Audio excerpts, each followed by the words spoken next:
Gazette du Togo, une vision sur l'actualité togolaise et sur le monde. Bonjour. Environ 48 heures de périple à l'intérieur du pays. Vos premières impressions après les constats? Beaucoup d'émotions.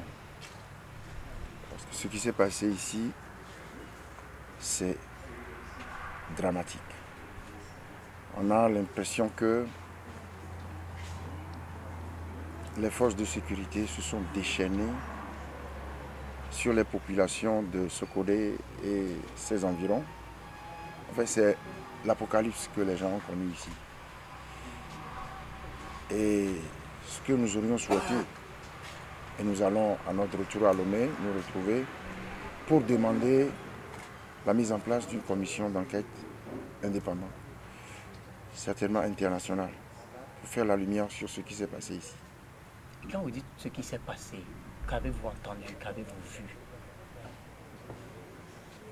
Que les forces de sécurité ont battu les gens, tapé, fracassé les crânes, tiré, tué, cassé les bâtiments publics pour les mettre sur le dos des populations, pour justifier la barbarie de la répression. Et donc, c'est ça que nous avons vu. Et l'attitude des forces de sécurité à notre égard hier, pour nous, confirme ce que nous avons entendu. Vous savez, hier, nous avons voulu nous rendre à Kara. Nous en avons été empêchés par un subterfuge, on a dit obstruction de la voie. Vous êtes allés vérifier, vous de la presse, je crois que vous n'avez vu, vous n'avez rien vu qui a obstrué la voie. Il s'est agi simplement de nous empêcher de nous rendre à Kara, peut-être pour éviter que nous interrogions les détenus, parce qu'on avait voulu aller à Kara pour rendre visite aux détenus. Et comme nous avons rendu visite aux détenus d'Atapamé, comme nous avons organisé une petite réunion avec les victimes de Bafilo dans la Soli, et donc on a tenté de nous empêcher, on nous a empêchés de nous rendre à Kara. Pourquoi, si on n'a rien à se reprocher, nous empêcher de nous rendre à Kara? Donc, cette attitude confirme tout ce que nous avons entendu ici. Vous avez vu les populations se plaindre. On a dit, Sokoré est vidé de sa population. Les jeunes sont partis, sont dans la brousse, dans les champs de manioc, dans les champs de mil, se sont dispersés, certains au Bénin, certains au Ghana. C'est ça ce qui s'est passé ici. Nous avons vu les bâtiments publics incendiés. Est-ce que vous avez l'impression que tout ça est organisé pour faire peur à la population de Sokodé, ou il y a eu des tensions derrière? Non, mais c'est organisé pour démobiliser les populations de Tchaoudjou qui sont debout, qui protestent et qui luttent pour le changement, comme les populations des autres préfectures. Mais ici, elles se sont montrées un peu plus déterminées qu'ailleurs.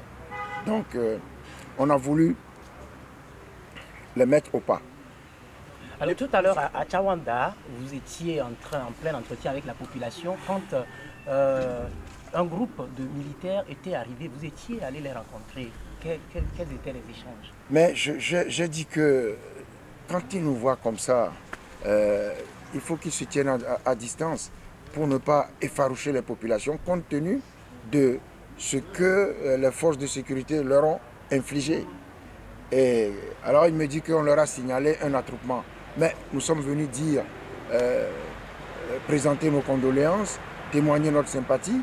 Et évidemment, il faut qu'on fasse une petite réunion pour parler à la population. Donc c'est ça, l'attroupement? Non. Et donc, on a l'impression que tout est fait pour faire peur ici. Et je lui ai dit non, il faut qu'ils se tiennent à l'écart parce que une petite chose, ça peut encore amener l'explosion, compte tenu de ce qu'ils ont fait ici.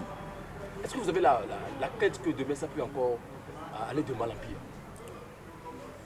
Écoutez, ils ont martyrisé les gens. Pour le moment, il faut qu'on s'attelle à faire en sorte que les populations reviennent.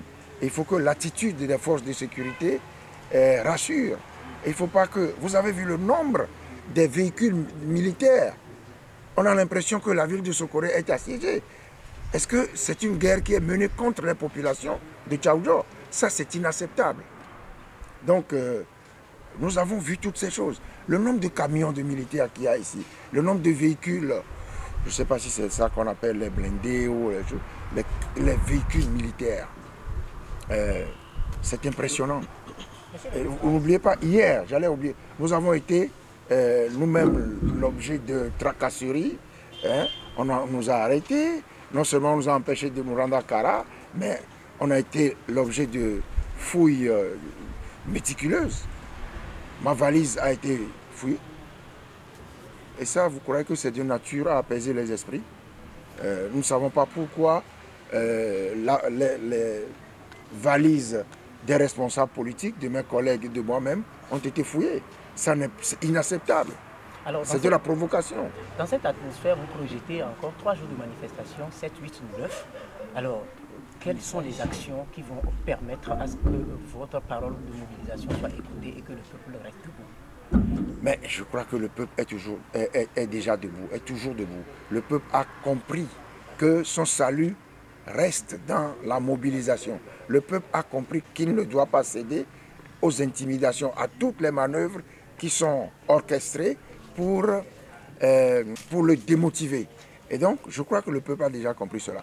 Et le peuple a bien vu que nous, en tant que responsables politiques, depuis le début, depuis qu'on a tenté d'interdire les manifestations en semaine, nous n'avons pas cédé.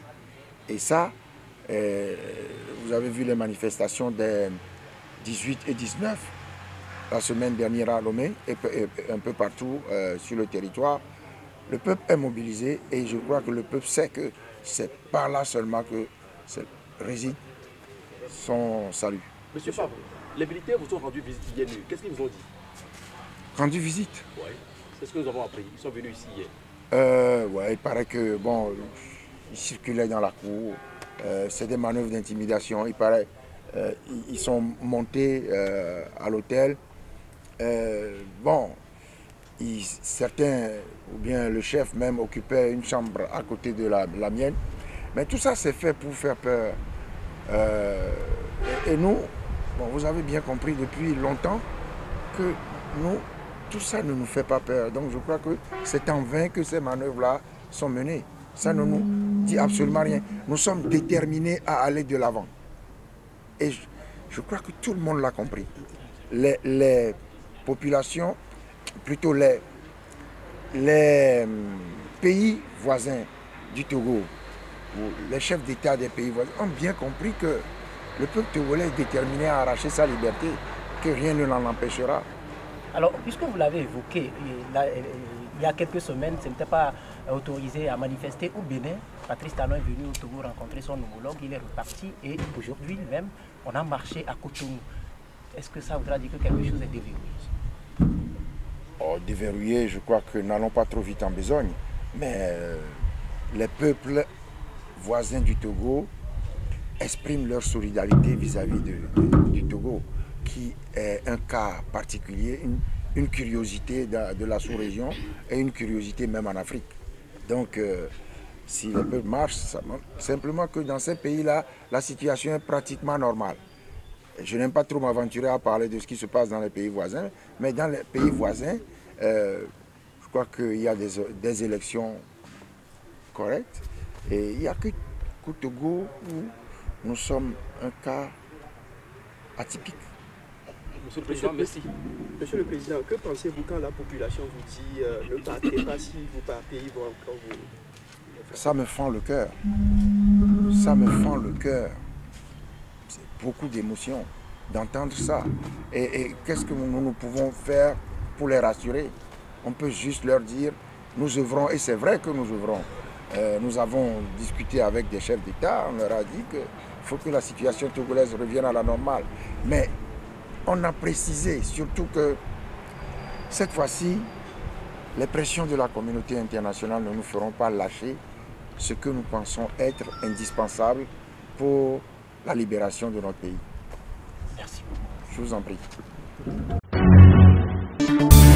La Gazette du Togo, une vision sur l'actualité togolaise et sur le monde. Rejoignez-nous sur le www.lagazettedutogo.com ou sur nos comptes Facebook, Twitter et YouTube. Pour tout contact, écrivez à contact@lagazettedutogo.com ou appelez le 92 80 88 53. La Gazette du Togo, c'est l'information en continu.